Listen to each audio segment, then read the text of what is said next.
A NASCAR Truck Series em seus primeiros anos se tornou uma das categorias de esporte a motor mais populares dos Estados Unidos, se consolidando como uma divisão que veio para ficar, em vez de ser mais uma das várias categorias que a NASCAR investia, mas que em poucos anos já era fechada. Atualmente a Truck está indo para o seu 30º ano de vida, e não apresenta indícios de que está perto de falir.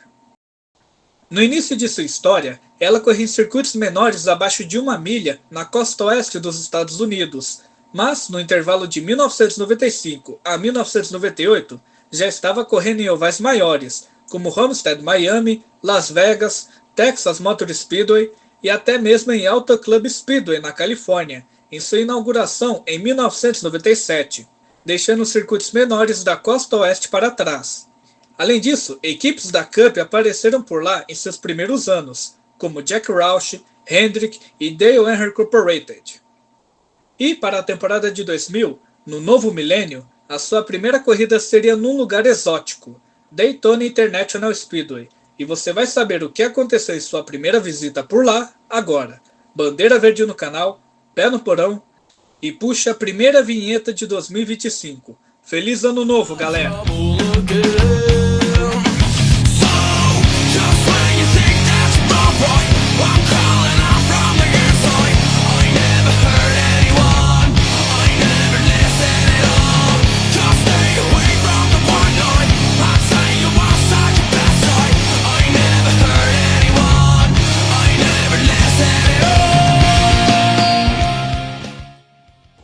A primeira corrida da NASCAR Truck em Daytona aconteceu no dia 18 de fevereiro de 2000, no mesmo fim de semana da Busch e da Cup Series, sendo um grande Speed Week para o autódromo.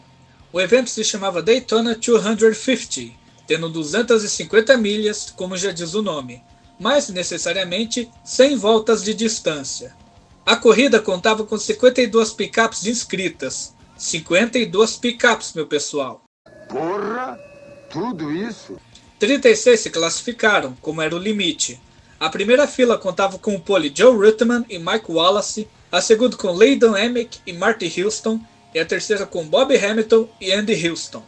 E destaque para alguns nomes: o novato mexicano Carlos Corteras da Impact Motorsports e o canadense Randy McDonald de sua equipe própria, os únicos estrangeiros que conseguiram se classificar para a corrida, os também novatos Kurt Busch da Roush e Jamie McMurray da MB Motorsports, nomes que futuramente entrariam para a história da Daytona 500, e, dos que não se classificaram, pilotos como Lance Hooper, que foi campeão da Arca Menards e NASCAR K&N, Rick Ware, que atualmente tem uma equipe na NASCAR Cup, o canadense Peter Gibbons, que se tornou um grande campeão da NASCAR canadense e era o atual campeão, e Carl Long, um dos azarões mais conhecidos do universo NASCAR.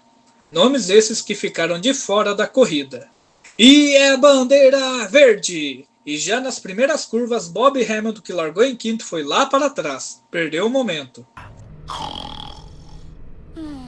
Nas 10 primeiras voltas, já estava claro como seria a corrida. Bem movimentada e imprevisível, como é de praxe nos Super Speedways.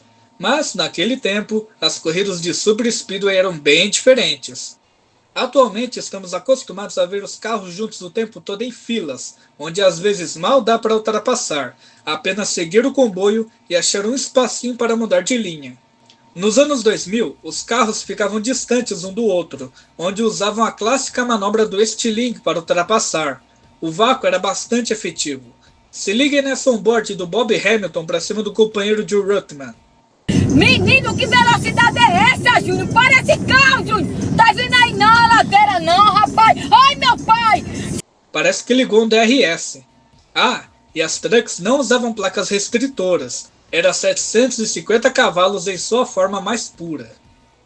Na 10ª volta, o primeiro piloto a abandonar, David Starr da Texas Racing, teve problemas no motor, mas sem amarela. Naquele momento, Mike Wallace era o líder, mas Hamilton, que havia largado mal, roubou a liderança, com os irmãos Andy e Marty Houston no mesmo grupinho. Voltas depois, o primeiro acidente, um mini Big One de 6 carros. Geoff Bodine, guardem esse nome, acabou descendo na hora errada e foi tocada por Lyndon Emick, mas conseguiu salvar. Com os pilotos diminuindo, o atual bicampeão Jack Sprague não diminuiu o suficiente, tocou em Steve Grissom e recolheu Rick Crawford logo depois. Brian Hefner, que não diminuiu muito, atingiu Sprague no lado do motorista. Nada de grave, mas foi fim de corrida para o 3 da Menard. Desse acidente, Hefner, Sprague e Crawford abandonaram. O resto seguiu para a batalha. E todo mundo foi para os boxes. Relargada na volta 19, e os 7 primeiros dispararam na frente após meia volta em verde, e Jimmy Hensley logo na largada teve o pneu furado e precisou parar. O líder naquele momento era Wallace novamente, mas os companheiros Hamilton e Ruttman vieram que nem um foguete e ultrapassaram a picape 2 como se fosse nada. Manobras no estilo estilingue é uma arte. E a transmissão deu destaque para Terry Cook da Sailmaster Racing, ele que havia largado da 32ª posição e estava em quarto naquela altura. Você é o bichão mesmo, hein, doido? Que corrida é essa, meus amigos? E ainda nem chegamos perto da metade de prova. Na volta 25, Mike Coupe da Impact Motorsports rodou na saída da curva 4. Pelo onboard, um possível estouro de pneu. Outra amarela. Alguns pilotos foram para os pits, e a equipe de Ron Burfield Jr. esqueceu de prender o pneu traseiro esquerdo. O patrão deve que demitiu alguém depois dessa. Relargada na volta 29, com Terry na liderança, optando por ficar na pista. Rich Odland Jr. também ficou na pista, mas não durou 200 metros e já foi lá para o fundo. Martin Houston, na força do estilingue, assumiu a liderança na reta oposta, e na volta seguinte, no mesmo lugar, Wallace, Hamilton, Amick, Ruttman e Cook escalaram Martin, o fazendo de ir de líder para 6º lugar em questão de segundos. E lá vem Bob Hamilton de novo, ultrapassando Wallace na força do ódio e jogando ele para 6º, mas voltas depois, eis que a picape 2 volta para a liderança e dessa vez Hamilton que tomou a pior. Não dá para dar bobeira nessa corrida. Na volta 35, Wallace, que era o líder, teve um pneu furado, deixando a liderança novamente para Terry Cook. Segurou muito bem, e na volta para a corrida ao vivo...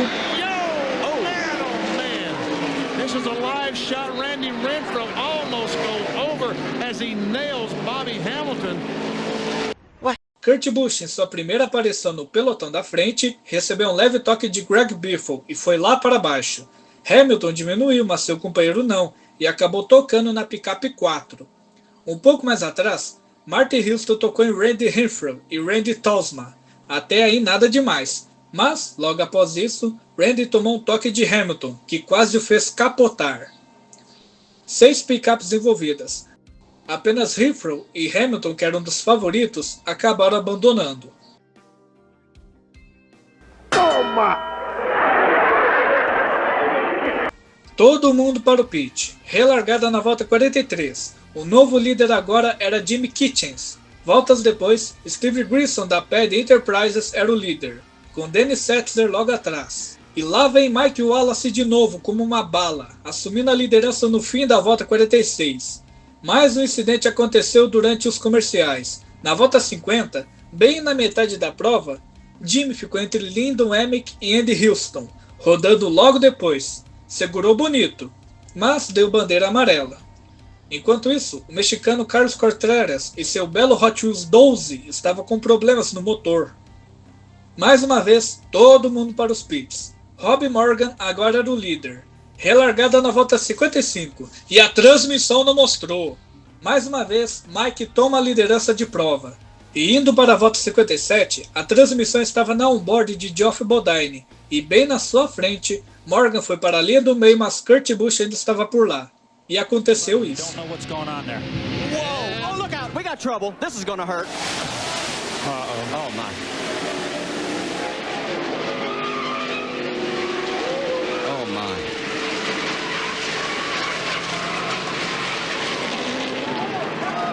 Yep. Keep your fingers crossed. Rob Morgan acabou batendo em Lyndon Amick, que já deve ter se envolvido em uns 3 acidentes contando esse, e foi direto para Geoff Bodine, catapultando sua picape 15 para o alambrado, a mais de 300 km por hora. Em seguida, foi atingido no lado do motorista por Ryan McLean. Pilotos que vinham atrás tentavam desver dos destroços e causaram mais destruição.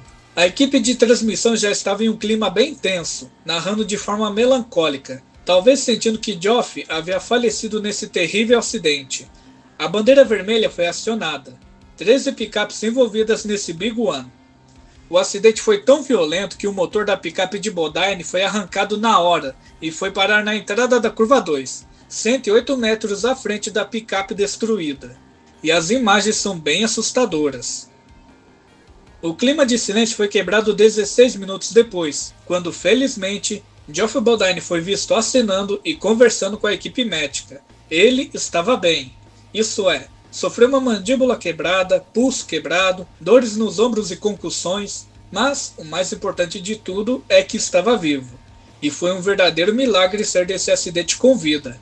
E pensar que um piloto sobreviveu a um acidente assustador e grotesco como esse, e no ano seguinte um outro piloto nessa mesma pista viria a falecer em um acidente que não chega nem perto dessa força. Uma curiosidade meio bizarra é que Geoff comentou que no momento do acidente, a primeira coisa que veio em sua mente foi o seu pai, onde ele disse que tudo iria ficar bem. Seu pai que havia falecido 3 anos antes. Sinistro. O campeão da Daytona 500 foi levado ao Hospital Halifax Medical Center e voltaria a correr na Truck Series um mês depois. Jimmy Kitchens também foi hospitalizado, mas nada de grave. Além dos pilotos, 5 fãs foram atingidos por destroços.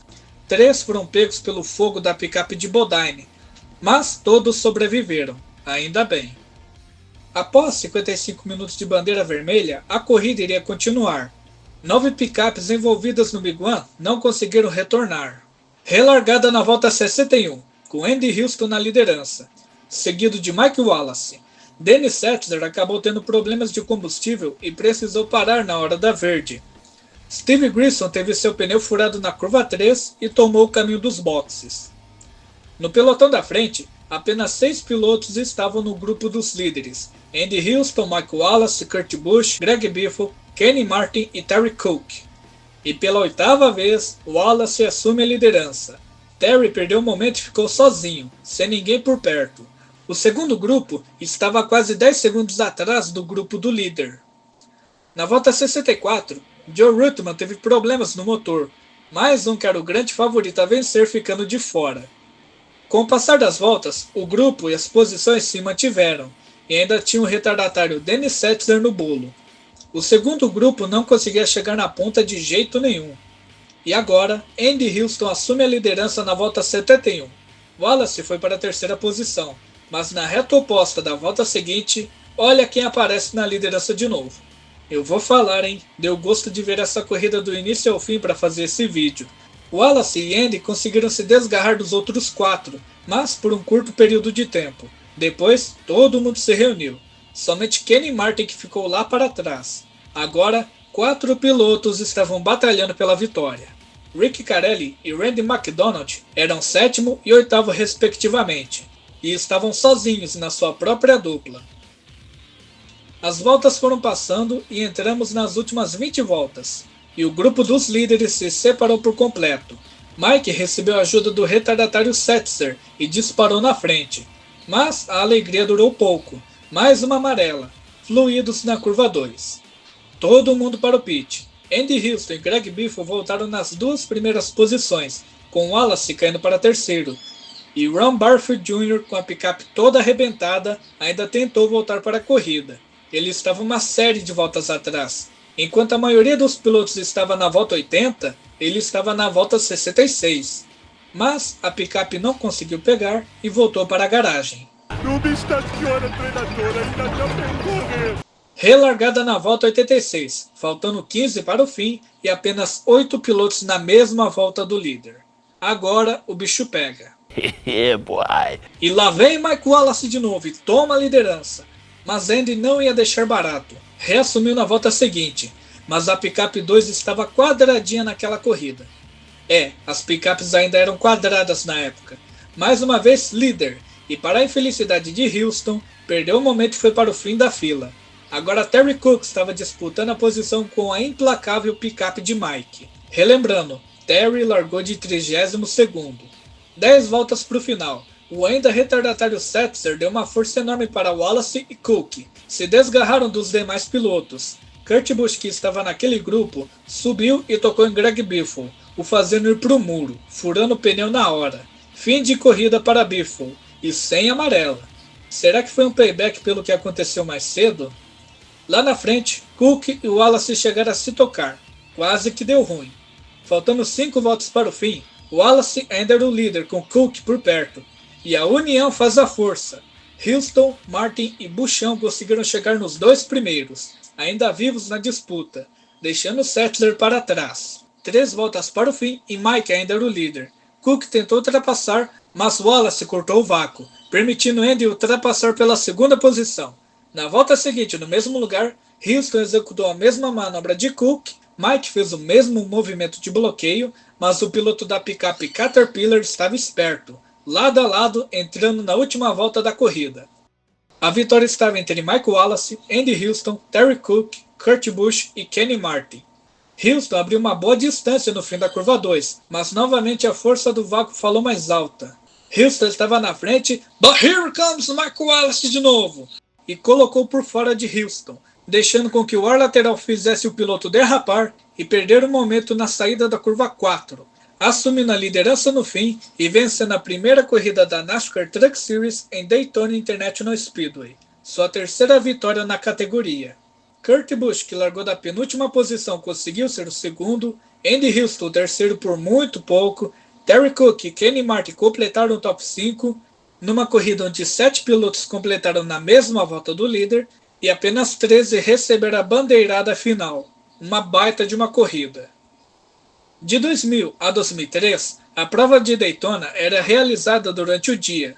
A partir de 2004 até os dias de hoje, a corrida da Truck é durante a noite. O circuito veio para ficar, e sua primeira corrida foi emocionante, acidentada e inesquecível.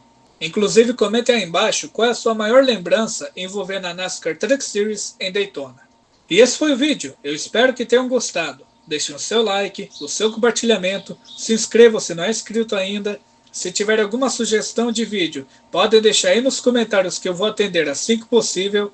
E eu vou ficando por aqui. Um forte abraço, cuide-se bem no início desse ano e até a próxima no canal do Mundo das Corridas Americanas, o American Racing World.